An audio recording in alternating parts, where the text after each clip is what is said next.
എല്ലാവർക്കും നമസ്കാരം. പുതിയൊരു വീഡിയോയിലേക്ക് എല്ലാവർക്കും സ്വാഗതം. അപ്പോൾ 2025-26 സാമ്പത്തിക വർഷത്തിലെ വർക്കുകളൊക്കെ ആരംഭിച്ചിട്ടുണ്ട്. അപ്പോൾ മേറ്റുമാർക്ക് കൊടുക്കേണ്ട ചില നിർദ്ദേശങ്ങൾ പറയുന്നതിന് വേണ്ടിയിട്ടാണ് ഇന്ന് ഈ വീഡിയോ ചെയ്യുന്നത്. അപ്പോൾ അതിൽ പെട്ട ഒരു വിഷയം എന്ന് പറയുന്നത് നമ്മുടെ NMMS-ഉമായിട്ട് ബന്ധപ്പെട്ടാണ്. അപ്പോൾ NMMS-ഉമായിട്ട് ബന്ധപ്പെട്ട് നമ്മൾ ചെയ്യേണ്ട കാര്യം എന്ന് പറയുന്നത് പുതിയ വെർഷനാണ്. 3.2.2 ആണ് പുതിയ വെർഷൻ. ഈ ഒരു വെർഷൻ എന്ന് പറയുന്നത് നമ്മൾ ഒരിക്കലും പ്ലേ സ്റ്റോറിൽ നിന്നും ഡൗൺലോഡ് ചെയ്യരുത്. പ്ലേ സ്റ്റോറിൽ നിന്ന് ചെയ്യുന്നവർക്ക് NMMS കൃത്യമായി ചെയ്യാനായിട്ട് കഴിയുന്നില്ല. അത് ഒന്നാമത്തെ കാര്യം.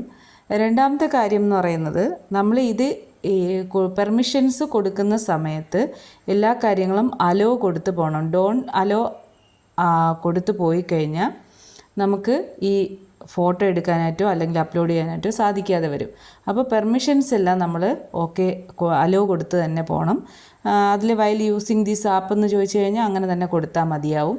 എങ്കിലും എല്ലാ പെർമിഷൻസും നമ്മൾ കൊടുത്ത് തന്നെ മുന്നോട്ട് പോകണം.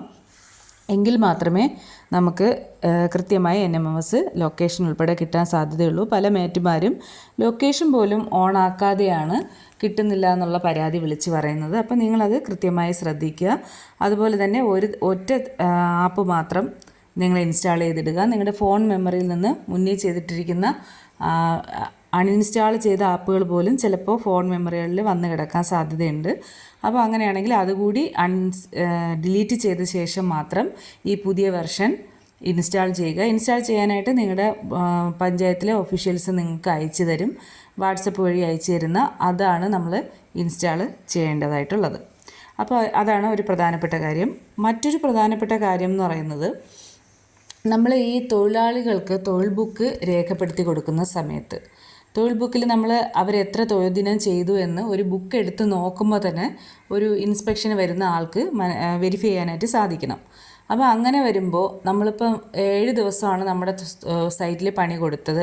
അത് ഏത് ദിവസമാണോ കൊടുത്തത്, ഏത് ദിവസമാണോ അവർ അറ്റൻഡൻസ് ഉണ്ടായിട്ടുള്ളത്, അത് ഡേറ്റ് വെച്ച് നമ്മൾ എഴുതി കൊടുക്കണം. വരാത്ത ദിവസത്തെ കോളം ഒഴിച്ചിടേണ്ടതായിട്ടില്ല. പല സ്ഥലങ്ങളിലും കറക്റ്റായിട്ട് ചെയ്യുന്നുണ്ടെങ്കിൽ ഇപ്പോഴും അതിലൊരു കൺഫ്യൂഷൻ നിലനിൽക്കുന്നതുകൊണ്ട് എഴുതാതെ പോകുന്നുണ്ട്.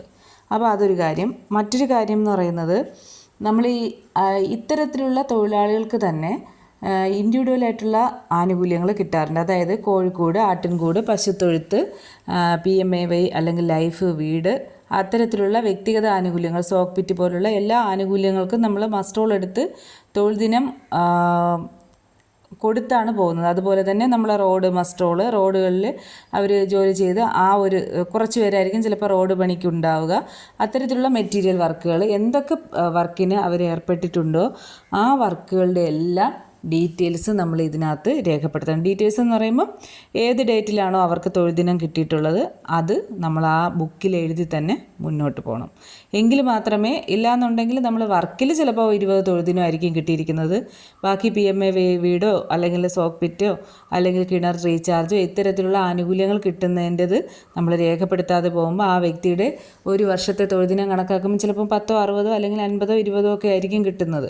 അപ്പോൾ അത് നമ്മൾ ബുക്ക് എടുത്ത് നോക്കുന്ന സമയത്ത് നമുക്കത് വ്യക്തമായിട്ടൊരു അറിവില്ലാതെ പോകും. അപ്പം ഇതെല്ലാം കൃത്യമായിട്ട് ബുക്കിനകത്ത് രേഖപ്പെടുത്തണമെന്നുള്ളതാണ് മറ്റൊരു പ്രധാനപ്പെട്ട കാര്യം.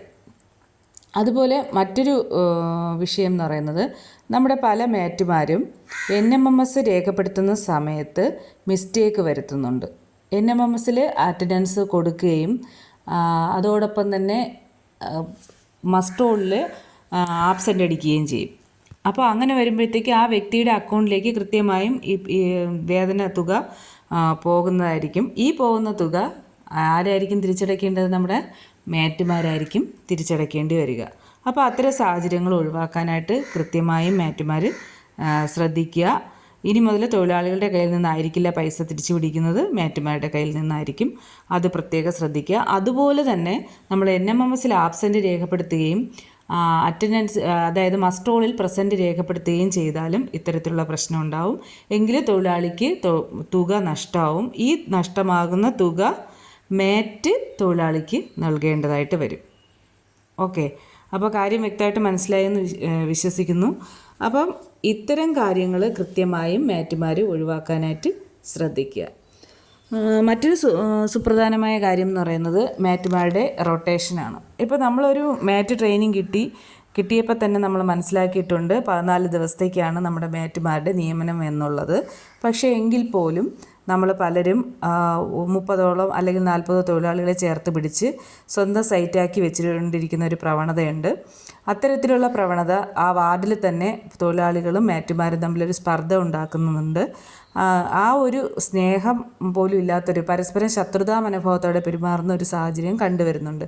ഇതെല്ലാം മാറ്റിക്കൊണ്ട് നിയമത്തെ അനുസരിച്ചുകൊണ്ട് കൃത്യമായും മാറ്റുമാർ 14 ദിവസത്തിന് വെച്ച് റൊട്ടേഷൻ സമ്പ്രദായത്തിൽ തന്നെ മുന്നോട്ട് പോകണം. ഒരേ സൈറ്റിൽ തന്നെ മാറി മാറി നിൽക്കുന്ന സാഹചര്യം ഒഴിവാക്കിയിട്ട് ഒരു വാർഡിലെങ്കിലും എല്ലാ സൈറ്റുകളിലും ഈ ഒരു സാമ്പത്തിക വർഷത്തിൽ എല്ലാ സൈറ്റുകളിലും റൊട്ടേഷൻ അടിസ്ഥാനത്തിൽ മാറ്റായിട്ട് നിൽക്കാമെന്ന് നിങ്ങൾ തീരുമാനം എടുക്കണം. അത് നിങ്ങളുടെ പഞ്ചായത്ത് നിങ്ങൾക്ക് അങ്ങനെ അത്തരത്തിലായിരിക്കും നിയമനം നൽകുന്നത്. അതിന് നിങ്ങൾ മറ്റൊരു ഇതും വിചാരിക്കരുത്. കാരണം നമ്മുടെ ഉത്തരവാദിത്വത്തിൻ്റെ ഭാഗമാണത്. അപ്പോൾ ഇത്തരം കാര്യങ്ങൾ പ്രത്യേകം ശ്രദ്ധിക്കുക. അതോടൊപ്പം തന്നെ നിങ്ങൾ ചെയ്യുന്ന എല്ലാ കാര്യങ്ങളും കൃത്യമായി ചെയ്യുക. Okay, by.